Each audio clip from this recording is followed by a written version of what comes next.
The conditions in America and the West Indies were quite challenging for batters. If you look at the World Cup scores up to this stage, there have been low scoring games, about 110, 120. A lot of teams have folded up under 100. So yes, conditions were challenging. We knew about it. That is the reason we went almost a month ahead to try and prepare in those conditions.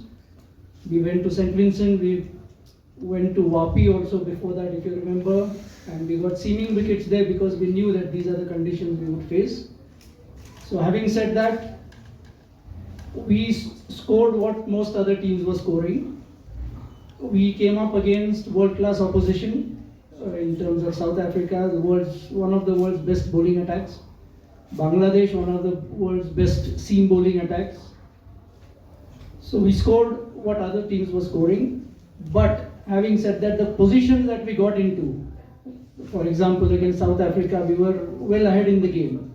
So we should have finished that game. In Bangladesh also, against Bangladesh, when we were 77 for 5, we should have finished that game. So there is no question about it that we should have won both those games.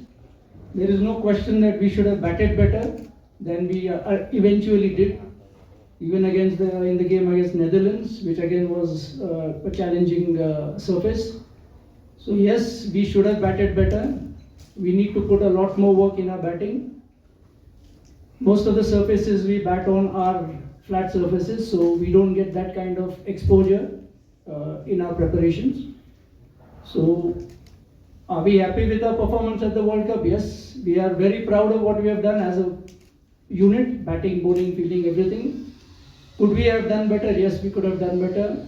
And in the forthcoming months leading up to the one days that start as part of the four-year cycle, a lot of work needs to be put in developing certain skill sets for the batters, which will hold them in good stead, because going forward we are playing in Canada and the USA, where again we are going to get those challenging conditions. So work needs to be put in, but what we have done so far, I think, needs to be appreciated at the same time. That last over of Gulshan, we lost that by 1 run. It's very difficult for somebody on the outside to judge or make a comment on what actually happened. The equation was pretty simple. We needed 8 runs in the last over. We got a boundary of the 8 or 6. How many did we need? 8, yeah. So we needed eventually 2 runs of the last 2 balls. So Gulshan and Som had got us up to there. You also need to factor in that Bartman was bowling at the other end, who has been South Africa's best bowler in the World Cup. He has a load of experience. Gulshan is a very young player, a huge talent. He has played in the Under-19 World Cups. Leading up to the World Cup, he has been invaluable to the team as an all-rounder. In crunch game, he is, if you remember the West Indies game here, when the West Indies A had come, he won us a game hitting McCoy for 2 boundaries in the last over. So he has the capacity to be a finisher. Unfortunately, on the biggest stage, he was not able to deliver. You could put it down to inexperience, you could put it down to nerves, you could put it down to luck. I think Basant addressed the fact that one of the bouncers was above head high.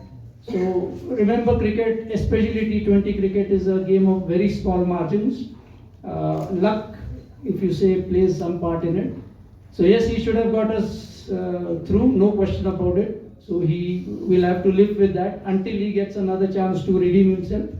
But I don't think we need to be harsh on him, because he's a very young player. He's, as I said, a huge talent. And unfortunately, he could not do it that day. But I have no question in my mind that in the years to come, he is going to be one of the brightest stars in Nepal cricket.